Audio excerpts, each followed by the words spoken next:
इदम श्री सद्गुरुवे नमः। सच्चा अध्यात्म आखिर है क्या? जन्म शताब्दी पुस्तक माला 78 डे 4। परम पूज्य गुरुदेव के दिव्य प्राण को अपने अंतस में अनुभव करते हुए आदि शक्ति माँ गायत्री के संरक्षण में दिव्य देव्य स्वाध्याय, जहां हमें परम पूज्य गुरुदेव अध्यात्म की परिभाषा बता रहे हैं। और अध्यात्म की परिभाषा बताते हुए गुरुदेव हमें श्रम का महत्व समझा रहे हैं। गुरुदेव कह रहे हैं किसी भी तरह की सफलता चाहिए हो, चाहे भौतिक सफलता चाहिए हो, चाहे आध्यात्मिक सफलता चाहिए हो, इंसान को श्रम करना पड़ेगा। अगर हम कहें कि ज्ञान से सफलता प्राप्त हो जाती है, तो परम पूज्य गुरुदेव कहते हैं कि ज्ञान भी श्रम से ही अर्जित किया जाता है। अगर आपको ज्ञान अर्जित करना है तो आपको सुन किताबें पढ़नी पड़ेंगी, सुननी पड़ेंगी और उन्हें इम्प्लीमेंट करना पड़ेगा। ठीक है। अब इसी क्रम में गुरुदेव कह रहे थे कि बिना मशक्कत किए ना तो दीर्घ जीवन प्राप्त किया जा सकता, ना एक हेल्दी लाइफ प्राप्त की जा सकती है। और इस समय गुरुदेव केवल दैहिक श्रम की बात कर रहे थे। गुरुदेव उस वर्ग को एड्रेस कर रहे हैं जैसे आजकल क्या हो गया है, हम लोगों के जो वर्क प्रोफाइल है वो इस तरह हो गए कि जॉब सिटिंग्स रह गई हैं, केवल बैठने की, चाहे वो। और बौद्धिक श्रम तो हम बहुत कर रहे हैं, मानसिक श्रम भी बहुत किया जा रहा है, लेकिन दैहिक श्रम खत्म हो गया, यानी देह। तो परम पूज्य गुरुदेव ये कहना चाहते हैं कि इस देह से हमें सारा काम करना है। मुझे पेन से लिखना है, लेकिन उस पेन में रिफिल होने की बहुत ज्यादा आवश्यकता है। रिफिल के बिना या खाली रिफिल से पेन काम नहीं करेगा। तो ये देह एक पेन है, और अगर इस देह से हमको सब कुछ एग्जीक्यूट करना है, तो इस देह का ध्यान रखने के लिए कोई फिजिकल श्रम, कुछ ना कुछ वर्कआउट हमारे जीवन में होना चाहिए। गुरुदेव कहते हैं मित्रों, एक दूसरी चीज का नाम है शिक्षा, जिसके बिना मानव का विकास संभव नहीं। हम यूरोप गए थे और वहां देख कर आए, बेचारे गरीब लोग जो किसी तरह अपना पेट भरते हैं, वह भी यह सोचते हैं कि हमारी शिक्षा का विकास होना चाहिए। केवल शरीर के विकास से ही सब कुछ संभव नहीं। उनका यह विचार है कि मनुष्य के शारीरिक विकास के साथ साथ मानसिक विकास भी जरूरी है। तो कल गुरुदेव ने दैहिक श्रम की वैल्यू बताई, और उसमें गुरुदेव ने हमें एक बहुत सुंदर एग्जाम्पल भी दिया था। एक एशिया के अंतर्गत एक जगह का एग्जाम्पल दिया जहां पर लोग 100 वर्ष जीते थे, क्योंकि वो बहुत ध्यान रखते थे अपने आहार का, एक्सरसाइज का। अब गुरुदेव बात कर रहे हैं यहाँ पर मानसिक विकास की। मानसिक विकास के बिना संसारिक जीवन में हम प्रगति नहीं कर सकते। वे 7 घंटे परिश्रम करते हैं, परंतु 2 घंटे नियमित रूप से रात्रि पाठशाला में भाग लेते हैं। आप तो पत्ते खेलने में समय बर्बाद करते हैं। जो मैकेनिक होता है वह अपने विभाग के लोगों से जानकारी लेता हुआ आगे चलकर BEME बन जाता है। छोटा सा मजदूर उसी क्षेत्र का इंजीनियर बन जाता है, उस क्षेत्र में नाम एवं ख्याति अर्जित करता है। देखो, आजकल हम पत्ते तो नहीं खेलते, बहुत सारे लोग ये कह सकते हैं हम कहाँ पत्ते खेलते हैं, पर ये जो सोशल नेटवर्किंग पर हम जो देख रहे हैं ना, ये पत्ते खेलने से भी ज्यादा बुरा है। वीडियो गेम्स जो हम खेल रहे हैं, ये एक तरह के पत्ते ही हैं। जाने कितने वीडियो गेम्स, जाने कितने लेवल्स उनके क्रॉस कर चुके हैं, और वो वीडियो गेम हाथ से छूटता ही तो नहीं है।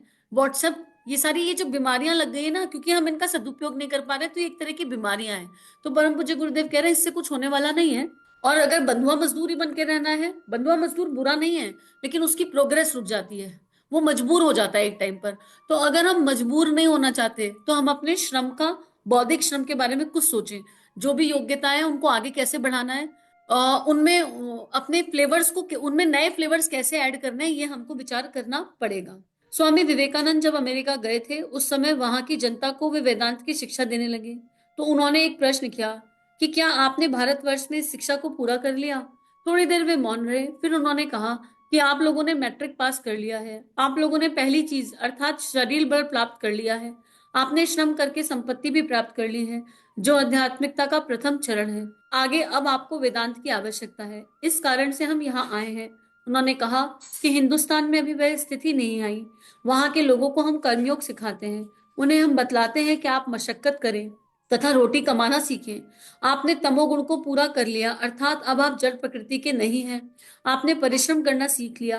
भारतवर्ष के अंतर्गत यह होता है कि बाप 50 वर्ष के हो गए तथा बेटा 22 वर्ष का हो गया और नौकरी करने लगा, तो वह स्वयं काम करना ठीक नहीं समझते। यह है कामचोरी, हरामखोरी, जो आपके यहाँ नहीं है। अतः आपको वेदांत का शिक्षण दिया जा सकता है।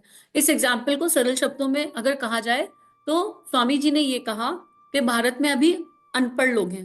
भारत में अभी लोग बेसिक चीजों के लिए जूझ रहे हैं। बेसिक चीजें मतलब रोटी, कपड़ा और मकान। अब जो इंसान बेसिक चीजों के लिए जूझ रहा है, जिसको 2 वक्त की रोटी नहीं मिल रही है, जिसके पास अपना रहने के लिए घर नहीं है, जिसको तन ढकने के लिए वस्त्र नहीं है, उसको अगर मैं वेदांत का ज्ञान दूंगा तो उसको समझ में आएगा? वो कहेगा अपने पास रखो संभाल कर, हमको तो रोटी कपड़ा और मकान ही नसीब नहीं हो रहा, तुम्हारी चीजों के लिए समय कहाँ से निकालें। तो यहाँ पर स्वामी विवेकानंद उसका कारण बता रहे हैं कि भारत में श्रम की कमी है। हर इंसान के पास भगवान ने काबिलियत दी है, योग्यता दी है। हर कोई, हर जीव दो हाथ लेकर जन्मा है, दो पैर लेकर जन्मा है, मतलब एक देह लेकर जन्मा है। और इस देह से श्रम करके पैसा कमाना बहुत सरल है, बहुत आसान है। रोटी कपड़ा मकान कमाना बहुत मुश्किल नहीं है। पर हम हैंडीकैप्ट होकर बैठ गए हैं। भारत में डिपेंडेंसी है, या तो पत्नी की पति पर डिपेंडेंसी, ठीक है, बच्चों की माता पिता पर डिपेंडेंसी। फिर एक टाइम पर बच्चे कमा रहे हैं तो बूढ़े माता पिता तो सोचते ही हैं कि ये बुढ़ापे का सहारा, अब हम कमा के क्या करेंगे। यहाँ की सोच और मानसिकता में एक डिपेंडेंसी है। लड़के ने जन्म ले लिया तो बुढ़ापे का सहारा, जन्म लेते के साथ ही बुढ़ापे का सहारा। क्यों क्यों हम अपने बुढ़ापे को इतना खराब करना चाहते हैं? क्यों हम ये नहीं सोचते कि हम इस लायक बन जाएं कि हमारा जो कर्तव्य कर्म है संतान के प्रति उसे पूरा करो, और फिर ना कोई आशा ना अपेक्षा, अपने गुजारे भर का अपने पास होना चाहिए। ऐसा नहीं है।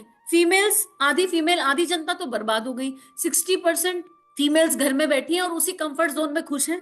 पति मारे चाहे शराब पिए, चाहे कुछ कूटे, चाहे गालियां दे, पति को ही दोष देंगी, पर खुद से नहीं सोचती कि हम खुद कुछ कर लें। अपनी योग्यता क्षमता को बढ़ाना नहीं चाहती। कह दो कि थोड़ा पढ़ाई कर लो, थोड़ा शिक्षा अरेंज कर लो, अर्जेंट अपने लिए कर लो व्यवस्था, क्या करेंगे? हमको नहीं करना, हमको नहीं करना, उसी गोल गोल में घूम रही हैं। तो परम पूज्य गुरुदेव यहाँ यही समझा रहे हैं स्वामी विवेकानंद के एग्जाम्पल से कि वेदांत का ज्ञान भी उसे दिया जाएगा जिसका पेट भरा है, जिसको अपने भविष्य की फिक्र नहीं है। तो अगर हम सब लोग श्रमशील हो जाएं तो हम ये नहीं कहेंगे कि हमारे पास समय नहीं है। हम समय कहाँ से लाएंगे सब सुनने के लिए? देखो, अब तो इतना इजी भी हो गया, बैठकर किताब पढ़ने में तो बहुत समय की आवश्यकता है। हम 1 घंटा कहाँ से बैठे, लेकिन काम करते करते सबके हाथ में मोबाइल है, वर्ग कोई सा भी हो, सबके पास इंटरनेट रहता है, वर्ग कोई सा भी हो, उस इंटरनेट पे दुनिया भर की चीजें देखते हैं। अपने काम पर जाते हुए, और आजकल सबके पास ईयरफोन भी रहता है, अपने काम पर जा रहे हो पैदल पैदल, काम पर जाते जाते एक 15 मिनट का ऑडियो सुना जा सकता है। बस जहां चाहा वहां रहा। और यहाँ ये बताया गया है कि वो जो देश है जहां पर ये वर्ग है जो इतनी मेहनत करता है या बाहर नौकरी करता है, वो भी रात को 2 घंटे शिक्षा अर्जित करता है। तो अगर हमारी जागरूकता हो जाए, हमारे आसपास कहीं हम देख रहे हैं कि शिक्षा की कमी है, तो हम उन लोगों को जगा दें, हम उन लोगों को मोटिवेट कर दें। अपना काम मोटिवेट करना है। कोई पढ़ेगा कि नहीं पढ़ेगा ये अपने हाथ पे नहीं है, पर मोटिवेशन तो दिया जा सकता है। हम किस गुरु की बात कर रहे हैं? हम परम पूज्य गुरुदेव की बात कर रहे हैं। उन्होंने क्या किया? जेल हो गई स्वतंत्रता सेनानी बनकर, तो जेल के 6 महीने वेस्ट नहीं किए। जेल में एक इंसान मिला जिसको अंग्रेजी आती थी, उसको हिंदी सिखाई और उससे तख्ती पर अंग्रेजी सीख ली। 6 महीने में एक लैंग्वेज का ज्ञान ले लिया। गुरुदेव ने अपने एक क्षण को भी कभी व्यर्थ नहीं होने दिया। कोई रोना धोना नहीं, हाय मुझे जेल हो गई, हाय ऐसा हो गया। मतलब एक जमींदार का बेटा जिसके पास कोई कभी कमी नहीं, जो पलकों पे बल सकता था, वो जेल में बैठकर भी ये सोच रहा है कि मैं अपने आप को अपनी विद्या और शिक्षा का स्तर ऊंचा कैसे करूं, कैसे क्या कर सकता हूं मैं। और इतना ऐसा कोई जेल नहीं था कि कंपनी गार्डन टाइप जेल हो। जेल मतलब जेल ही होता है, जेल में जो कठिनाइयां आती है वो आती ही है। तो ऐसा नहीं कि परम पूज्य गुरुदेव जब जेल गए स्वतंत्रता सेनानी के रूप में तो उनका टॉर्चर नहीं किया गया होगा या उनको परेशानियां नहीं आई होंगी, पर उन्होंने अपनी लेखनी में अपने उस बारीक दर्द को कभी लिखा ही नहीं। क्यों? क्योंकि उन्होंने कभी दर्द को अनुभव ही नहीं किया। वो भारत माता के प्रति, देश के प्रति इतने समर्पित थे कि उनको लगता था ये कोई दर्द है। उन्होंने बस वो वाला पहलू अपने जीवन का रखा जहां से हम कुछ सीख सकते हैं। मित्रों, आप भजन नहीं काम करें, भजन तो 1 घंटे का होता है बेटे। हमारा सिनेमा रात के 1 बजे से प्रारंभ हो जाता है। परम पूज्य गुरुदेव का जीवन चरित्र समझ लीजिए ऐसा चल रहा है, इमेजिन कर लीजिए गुरुदेव का जीवन। हमारा सिनेमा रात को 1 बजे से प्रारंभ हो जाता है। हम भजन भी करते हैं तथा 16 घंटे मशक्कत भी करते हैं। आप श्रम नहीं करेंगे तो मैं आपको बेहुदा हरामखोर कहूंगा और इससे ऊपर की भी गाली दूंगा। जो मशक्कत नहीं करते हैं उन्हें मैं घृणा की दृष्टि से देखता हूँ। बेटे, हमारी रात्रि 1 बजे से सुबह 7 बजे तक सिनेमा चलता है। 7 से 9 बजे तक इंटरवल होता है। इसके बाद जब तक हम आपको ध्यान नहीं करा देते, विश्राम नहीं करते। हम एक श्रमिक हैं। श्रमिक की दृष्टि से हमारी उम्र 17 वर्ष है, वैसे इस समय हमारी उम्र 70 वर्ष की है। 17 और 70 में कोई अंतर नहीं है। साधारणता दांत ना हो तो जबान से इस तरह की भूल हो जाती है, लेकिन शरीर और मन से हम 17 के हैं। परिश्रम हमारे लिए ये एक योगा अभ्यास है। प्रगति चाहने वाले हर मनुष्य के लिए यह आवश्यक है। मित्रों, शारीरिक श्रम के साथ ही मानसिक श्रम की भी आवश्यकता है। पहले परम पूज्य गुरुदेव की दिनचर्या, रात को 1 बजे उठकर 2 बजे बैठ जाते थे उपासना के लिए, अपने उपासना घर में नहा धोकर।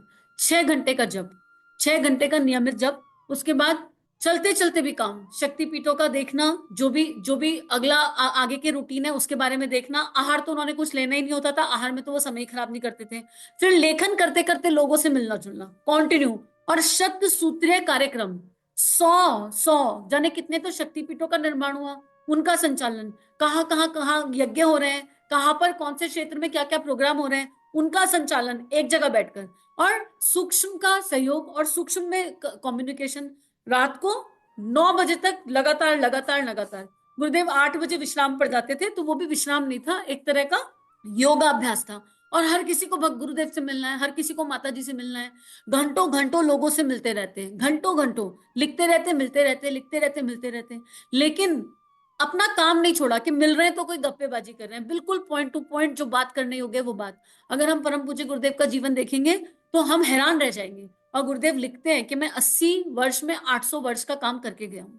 और यहाँ पर गुरुदेव बता रहे हैं कि हम अगर अफर्मेशन कर लें ना, मैनिफेस्टेशन कर लें अपने अंतःकरण में कि देह की उम्र कुछ भी हो, पर हमारा उत्साह 16 वाला है, हमारा उत्साह यूथ वाला है, युवावस्था वाला है, 17 वाला है, तो कोई दिक्कत नहीं। आपको पता है केएफसी कितना बड़ा ब्रांड है? 65 की एज में केएफसी खुला है। जिन्होंने केएफसी खोला है वो 65 की एज है। आप यूट्यूब पर जाइए और यूट्यूब पर मोटिवेशनल लोगों को देखिए जिन्होंने सफलता हासिल करी है 50s के बाद। 50, 60, 70 में सफलता हासिल करने वालों की लंबी लिस्ट मिलेगी। तो हम ये नहीं, और फिर हम लोग तो अभी बहुत सारे लोग 40s में होंगे, तो फिर आधे टाइम तो ये कह देते हैं आधी उम्र तो निकल गई। आपको कैसे पता उम्र 80 है आपकी, जो कह रहे हो आधी उम्र निकल गई? 30 के बाद युवा ये कहने लगता है, 30-40 के बाद आधी उम्र तो हमारी खत्म हो गई। अरे क्यों हो गई आधी उम्र खत्म? बोलो अभी उम्र शुरू हुई है। उम्र कब शुरू होती है? जब ज्ञान आ जाता है। उम्र कब शुरू होती है? जब जीने का सलीका आ जाता है। उम्र कब शुरू होती है? जब जीने का तरीका आ जाता है। तो जब आपके जीवन में गुरु का, दिव्यता का प्रवेश हो गया, समझ लो तभी जागरण हुआ है। अब बोलो अब हम जागे हैं, अब हमारा जीवन शुरू हुआ है, और यहां से जितना भी सांसें मिली हैं इतना दैव्य जी कर जाएंगे, इतना दैव्य जी कर जाएंगे कि परम पूज्य गुरुदेव बलाएं लेंगे, हमारे इष्ट हमारी बलाएं लेंगे, हमें गोदी में उठाए उठाए फिरेंगे। मरने के बाद भी वही दिखाई देंगे चारों तरफ। हमें दिव्य इसलिए नहीं जीना है कि हमें नेम फेम चाहिए, लोकेशना चाहिए, लोग हमारी वाही वाही करें, पर अपनी आत्मा को भी तो कुछ मुख दिखाएंगे। मरने के बाद अपने भगवान को भी तो कुछ मुख दिखाएंगे, क्या क्या कहेंगे उनसे जाकर। रात को सोते समय अगर पूरे दिल से एनालिसिस कर लेना कि दिन भर में क्या किया, यकीन मानो वो एक एक पल जब हरामखोरी करी होती है ना, वो कचोटता है, उससे अश्रु गिरते हैं कि आज दिन भर में यहाँ यहाँ समय खराब हो गया, उससे अश्रु गिरते हैं। ऐसा लगता है कि गुरुदेव माँ आपको क्या शक्ल दिखाएं, आज क्या मुख दिखाएं। और रोज को एक ऐसा डॉट आता है जहां ऐसा लगता है कि और बेहतर किया जा सकता है, और अच्छा किया जा सकता है। अगर हम इस दृष्टि से हम सोचेंगे नहीं तो ये मित्रों आपत्ति काल है। मित्रों ये ऐसा समय है, विभीषिका का समय है, जहां हमें महाकाल का संरक्षण मिला है। हम उनके घोंसले में बैठे हैं, पर उनके घोंसले में हम हरामखोरी करने नहीं बैठे, उनके घोंसले में हम समय खराब करने नहीं बैठे। वो हमसे ये नहीं कहते कि हम हनुमान बन जाए, वो हमसे ये नहीं कहते कि हम बहुत बड़ा कुछ करें। वो कहते हैं तुम गिलहरी की जैसे भावनाशील हो जाओ, और भावनाशील होकर अपने एक एक पल को आत्मनिर्माण के लिए लगाने का प्रयास और अभ्यास करो। बस उतना पर्याप्त है, उसके आगे मैं देख लूंगा। हम बस इतना करें कि हम ये संकल्प लें कि हम पंच इंद्रियों से केवल दिव्यता को ग्रहण करेंगे। हमारी भावनाएं शुद्ध होंगी, विचारणाएं शुद्ध होंगी। हम तिरंगे को हृदय में धारण करेंगे, भारत माता के बारे में सोचेंगे, शिकायतों से पूरी तरह मुक्त हो जाएंगे। हम ना किसी से कोई शिकायत करेंगे, ना रिश्तों से, ना समाज से, ना संसार से, और ना सरकार से। हम मजबूरी का जीवन नहीं जिएंगे, हम मजबूती का जीवन जिएंगे। हमें क्या रिसोर्सेज मिले हैं, भगवान ने हमें क्या संपदाएं दी हैं, उन संपदाओं में हम क्या बेस्ट कर सकते हैं, हम इस बारे में विचार करेंगे। अगर हम जिंदगी का रोना छोड़ दें तो जिंदगी बहुत खुशनुमा है। ये मानव देह मिली है, इसमें विचार करने की शक्ति है, इसमें भावनाशील होने की शक्ति है, तो आगे सब हमारे हाथ में। तो आज का ये भाव, ये स्वाध्याय यहीं पर गुरु चरणों में अर्पित समर्पित करते हैं, एक दिव्य संकल्प के साथ कि इस पल हमारा जागरण हुआ। देह की उम्र कुछ भी हो, पर हमारा उत्साह आज भी वही है, 16-17 वाला, और इसी उत्साह के साथ जीवन जिएंगे। और अगर शरीर रूपी इस मशीनरी को चलाना है तो हम दैहिक श्रम करेंगे। हम ये नहीं कहेंगे हमारा घर का काम ही हमारा श्रम है, क्योंकि उसमें ना मोटर स्किल्स एक्टिवेट नहीं होती। खाना बनाने में खड़े रहते हो, ऑफिस जाने में चलना है, वॉक है, लेकिन वैसी वाली नहीं है। हमको आधा घंटे का सही कोई ना कोई ऐसा एक्सरसाइज करना है जिसमें हमारे शरीर के हर अंग में ऑक्सीजन जा रही हो। थोड़ा कोई वार्म अप, आप गूगल से जाइए, यूट्यूब से कोई 10 मिनट का वार्म अप निकाल लीजिए। एक बताऊं, आप गूगल पे जाओगे ना तो हरे राम हरे कृष्णा मंत्र पर आपको डांसिंग स्टेप मिल जाएंगे। आप वो निकाल लो आधा घंटे का, डांसिंग ऑन हरे राम हरे कृष्णा। कोई भी एज हो, कोई भी हम कर सकते हैं। कुछ नहीं तो योगा, कोई 5 योगा आसन ले लो, कोई भी 5 योगासन, और उनको 20-20 के सेट पर रिपीट करो। और यकीन करिए, आप लोगों के साथ ही सीख रही हूँ, ये जीवन से इस समय मिसिंग था, पर एक समूह का साथ मिला और अब पूर्ण प्रयास है कि हम लोग नियम से सुबह 5 प्रज्ञा योग करें। और गुरुदेव चाहते हैं, गुरुदेव का आशीर्वाद साथ है, तो ये हो भी जाएगा। आज हमने किया भी, तो हम अब ये ले लें कि इस देह में प्राण रूपी रिफिल डालेंगे और कोई ना कोई दैहिक, कोई ना कोई, कुछ नहीं तो जितनी भी, जब फोन उठाते हैं ना, फोन पे बात सब लोग करते हैं, बैठकर फोन पे बात नहीं करेंगे, संकल्प ले लीजिए। जब भी फोन पे बात करें, चलते चलते करें, वॉक करें, कॉरिडोर में वॉक कर ले, छत पर चले जाएं, पैसेज में निकल जाएं, फोन पर बैठकर बात नहीं करेंगे। दिन में 1 घंटा यूं ही निकल जाएगा, क्योंकि फोन पर हम बहुत बात करते हैं, हर कोई कर रहा है। नहीं, मैं अभी इस समय इस मोमेंट तक मेरे फोल्डर पर नहीं है फोन बात करने के लिए, लेकिन मैक्सिमम फोन पर बात करते हैं हम लोग। बस उस समय वॉक वॉक वॉक, एक वॉक कर लीजिए, 3 ऑडियो सुनेंगे और वॉक करने जाएंगे। सोसाइटी में सुबह सुबह कान पर ऑडियो लगाइए, वॉक करने निकल जाइए। 1 घंटे का मंत्र जब कान पर लगाइए, और एक ऐसी वॉक जिसमें आपके साथ कोई ना हो। वॉक का मतलब टहलना नहीं है गप्पेबाजी के साथ, कि 3 लेडीज निकल गई और आपस में बतिया रही और चल रही और कह रही हम 1 घंटे की वॉक करती, उसको वॉक नहीं कहते। वॉक होती है कमर सीधी, पैर लंबे लंबे लंबे, पग धरकर होती है वॉक, बढ़िया वाली। कान पर मंत्र लगाकर बहुत अच्छी वॉक होती है, मैंने करके देखी हुई है बहुत लंबे समय, बहुत आनंद आता है, पता ही नहीं चलता कब 40 मिनट निकल गए, कब 50 मिनट निकल गए। अपने गुण कर्म स्वभाव के हिसाब से, आपकी परिस्थितियों के हिसाब से आप निर्धारित कर लीजिए, लेकिन एक संकल्प ले लीजिए कि अब ये देह रूपी मंदिर एकदम चकाचक रहेगा। अब ये ऐसा रहेगा कि गुरुदेव कोई काम कहे तो हम कहें हाँ हाँ हम तैयार हैं, हमारे अंदर बहुत शक्ति है। हम ना बीमारियों की दुहाई दें, ना उम्र की दुहाई दें। नहीं तो हम ये कह देते हैं अभी क्या करें, अब तो जीवन समय ही नहीं है, शक्ति नहीं है, ये सब नहीं कहेंगे। हम उस गुरु की संतान है जो 70 में अपने आप को 17 अनुभव कर रहे हैं, उस गुरु की संतान है जो 70 में 17 अनुभव कर रहे हैं। तो अगर हम 40 है तो 14 अनुभव कर सकते कि नहीं कर सकते? अगर हम 50 है तो 15 अनुभव कर ले, इसी रेशियो से चल सकते हैं। भाई, गुरु का जीवन देखने के बाद तो फिर यही सत्य है कि जैसा जीवन गुरु ने जिया, जैसा जीवन इष्ट ने जिया, हम उस जीवन को जीने की अभ्यास प्रयास वाली यात्रा करें।